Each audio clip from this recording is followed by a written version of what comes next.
Welcome to the AI Cooking Show. I'll give you a recipe for how you can experiment with AI. My name is Dan Newman. I'm president and co-founder of MapLight. A bit about MapLight. We are a 20-year-old nonprofit organization. We are experts in technology for campaign finance, lobbying, and ethics disclosure. We have a public service mission, which is helping governments improve disclosure and compliance.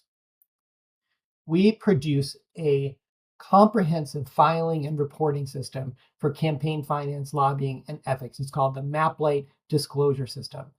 Filers, like candidates and lobbyists, enter information into the system. Agency staff can use our system to administer their disclosure programs. And the public has transparent access to the filed information. For example, here's what our system looks like in use for the city and county of Denver.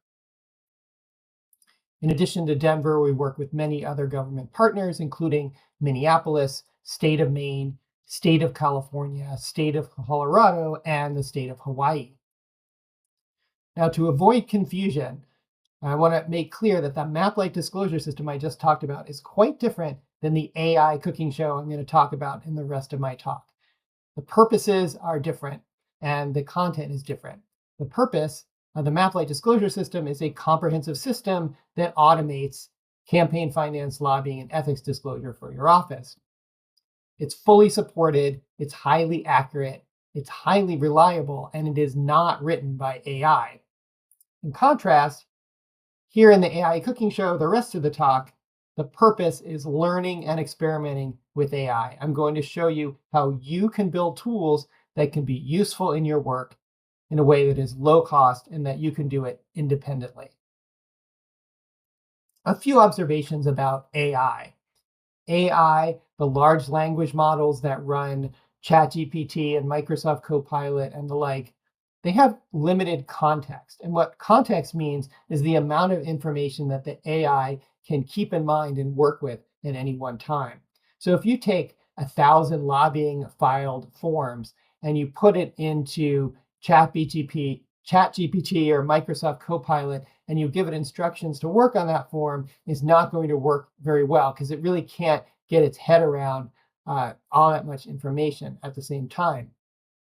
Another observation about AI is that it's non-deterministic. You can give it the same instructions and the same data 3 different times, and you get 3 slightly different outputs.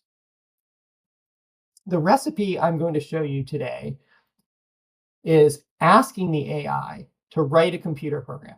So instead of giving information and data to the chatbot to ask it to do things with it, you ask the AI to write a computer program to do something.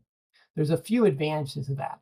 First of all, it keeps the context really limited. The computer program can just work on one thing at a time. And computer programs are also deterministic. They run exactly the same way each time. And if you debug the program and make sure it's accurate, then you have something that's much more reliable to use than a chatbot. There are 3 ingredients you'll need for the recipe I'm showing you today. First, you need a data set, some data that you want to work with. Second, you need a description of what you want to do with that data. And third, you need a service that lets you create computer applications using plain English prompts. And there are many of those out there. In this demonstration, I'm going to use a service called Replit. It starts at about $25 a month. The first ingredient in this recipe is a data set. And I'm going to take public data from the New York State Open Government Data Portal. It's lobbyists bi-monthly reports for 2025. And you can use a data set that you already have for internal use for your agency just as well. And this page on the web, it allows the download of the data set, and it also says what each field is. Next, I need a description of what I want to do with the data. I carefully wrote out a description of what I want the program to do with this data, and I'll review this with you in a moment. And I stored it in another document so I can keep track of it. And I paste this description into Replit, and I click Start Chat. And here's what I'm asking it to do. I say, write a program that lets a user upload a data file of lobbying filings or instead of uploading, they can choose an URL on the New York State data site. I give it the URL that I just showed you so that the AI can figure out the structure of the data. I want the uploaded data saved in a database that does not disappear when the program stops. And while the data is being uploaded, I want a progress indicator. I want to see the total number of filed reports, and it should allow the user to clear the database with a user interface that is clean, professional, and has a dark green color scheme. Now, the Replit AI agent has analyzed this and put together a plan for writing a computer program to do this. And it's telling me, I'll help you create lobbying filings data uploaded management application. Let me first fetch the data structure information. So it goes to the web. It says, this is a lobbying filings data set with 43 columns. Here's a plan for that application. It includes these features, and it lists out the features that it thinks I'm asking for. If I want to make changes to this plan, I can. I'm going to go ahead and hit build and start building the app. Now it's going to take about 20 minutes for it to build the first version of the app. And when it's done, I'm going to get some kind of message like this. It's complete and it's working. But you cannot believe everything the AI tells you. You should be skeptical, test it yourself, because the first version that it produces usually does not work completely. And you have to go ahead and try it and then tell the AI the problems you find, and it will fix them. For example, I told it the upload does not work when providing this URL, and the AI does some changes, reviews the code, and it fixes it, and it says it should work now. And then I go and try it, and I say same problem, and then it tries another method to fix it, and eventually it does fix it. Now, in a cooking show, we have the cookies, we put them in the oven for 20 minutes, and just then we can take out another batch of cookies that's been baking for 20 minutes already, and that's what I'm going to do here. I'm going to show you what this application looks like when it's written, and I'll show you in full screen view. And here it is imported half a million rows of data. It's finding 933 unique filings. Here's how many are amendment rows, and there are buttons to clear the database, browse filings, and so on. Now I'm going to go and put in a second item that I want this to do. I'd like to look for a particular audit flag. Add a way to generate a report of when the lobbying subjects field has a value, but focus identifying number is empty. What this means is I want to look for, in these 900 odd reports and 500,000 rows of data, examples of when there was a subject chosen for what they were lobbying about, but there was no detail provided. So I'm going to paste that in here and ask it to do this feature. And in general, the best practice with using this kind of programming is to do a small bit at a time and put in a feature, have it program the feature, and then test it.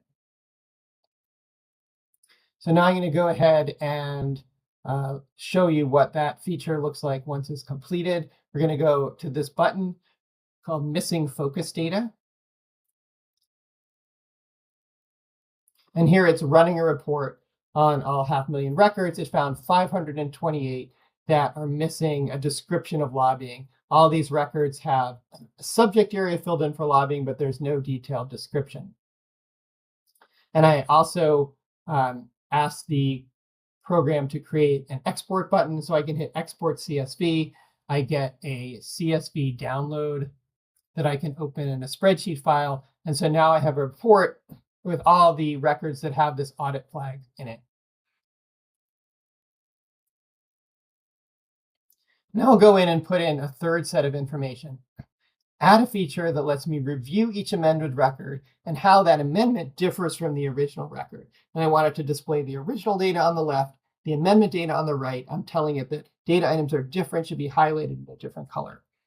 I want to include controls to move forward and backwards to see the next or previous record, include a checkbox that's labeled flag for further review, add a toggle to show only the rows with differences, and include a button called Finished Review of Dataset that downloads a PDF of the original and amended data with the differences highlighted. So carefully wrote that out exactly what I wanted to do. I go back to the Replit chatbot and I put it in and it calculates and then does that.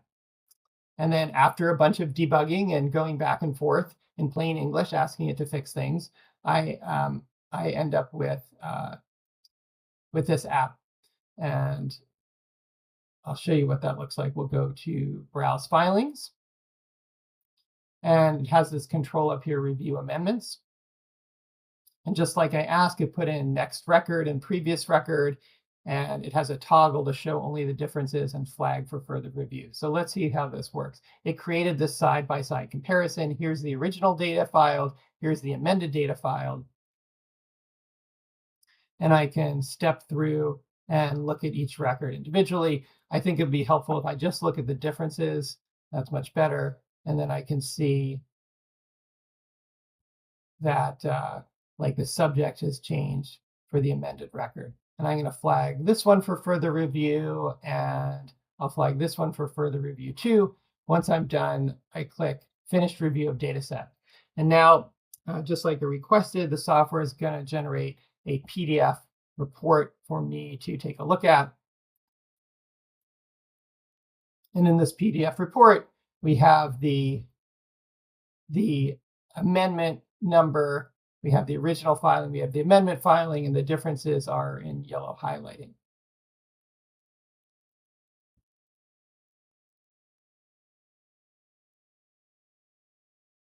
So in summary, I've given you a recipe for how you can experiment with AI with a software writing AI robot at your service. And I hope that all of you will have the opportunity to go home and try this out yourself.